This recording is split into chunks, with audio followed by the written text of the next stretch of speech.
Everybody knows these are lies that will be told. We just have to stand up, be a pragmatic society and go, if it's enough, we're not taking this anymore. This is madness. Look, $24,000. I had a couple docs ask me about insurance yesterday, and we looked up quotes on the ACA marketplace.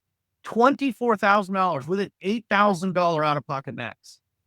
What do you have insurance for? For what? You're paying $30,000+ for what? For nothing. They're going to deny your claim when you get there anyway.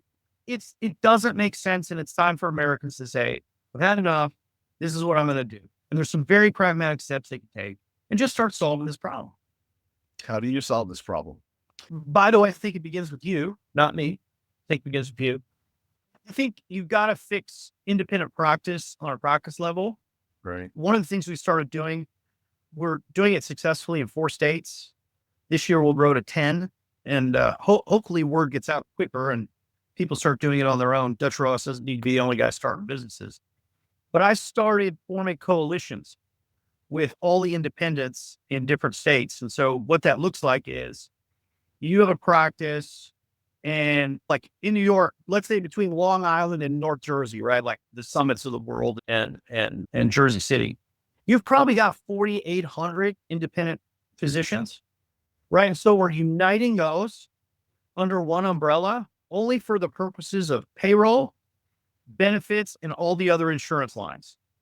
And what that does is it takes someone who has a practice with 8 docs, who's paying fully insured rates, and it drops it in half.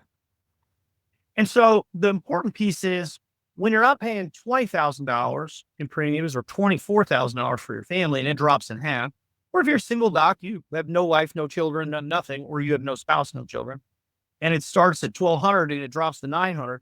What happens is you take that excess cash and it goes to you. You put it in your pocket. The other thing we've been able to do is not only decrease all insurance expenses, so it's malpractice, key man, D&O, E&O, general liability, work comp, right? We only get rid of those. But then the other thing we've been able to do is renegotiate all the payer contracts. So in one state, we've got about 700 physician participants. Guess what happened? They're all of them except for one group is less than 20 docs. So guess what happened when we put them all together in one coalition? You have a big force. You have a gang. And so what I've been trying to do, whether it's for advocacy with Physician-Led Healthcare for America, or whether it's in these startups that I've built, it's all about uniting the docs, getting them to say, hey, I know that you compete on this level, but you don't need to compete here.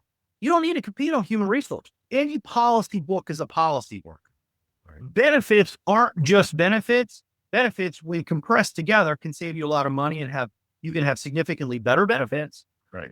And so there's no reason if you own an ASC and another guy owns 7 clinics, like, why don't you have one property line?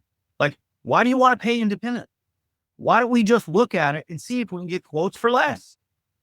And so this started in my brain about 3 years ago. And I just started talking to the docs I've been friends with for a long time. And I said, just entertain me and let me do it. Right. And we just started working on it. Then I hired some people, and we hired some more people. And we said, holy crap, this works. So now I don't think I can build it fast enough, but think about having 50 or 100 of these coalitions, if you will. And now physicians like you have decreased all their insurance lines by 50%, maybe more, right? It's more is possible. And now you've renegotiated your payer contracts. And now all of a sudden you go, hey, we got 3,000 doctors. Why don't we form our own network? And we'll sell our plan through the brokers to all the employers in New York. That's my dream. That's what I'm working on. And that's where I'm going. Because I've built every single component of that. Mm-hmm. And so it's a Braveheart that you said, unite the clans. And I'm like, no, unite the physician. Like, the best thing we can do is cooperate where we can, and then compete where we can to make sure that the patients are treated appropriately. But I think there's laws that prevent physicians to do that. No. Stark laws. Or in the eyes of the government, we are competitors. No, I've spent way too much money on lawyers, and we sorted all this out.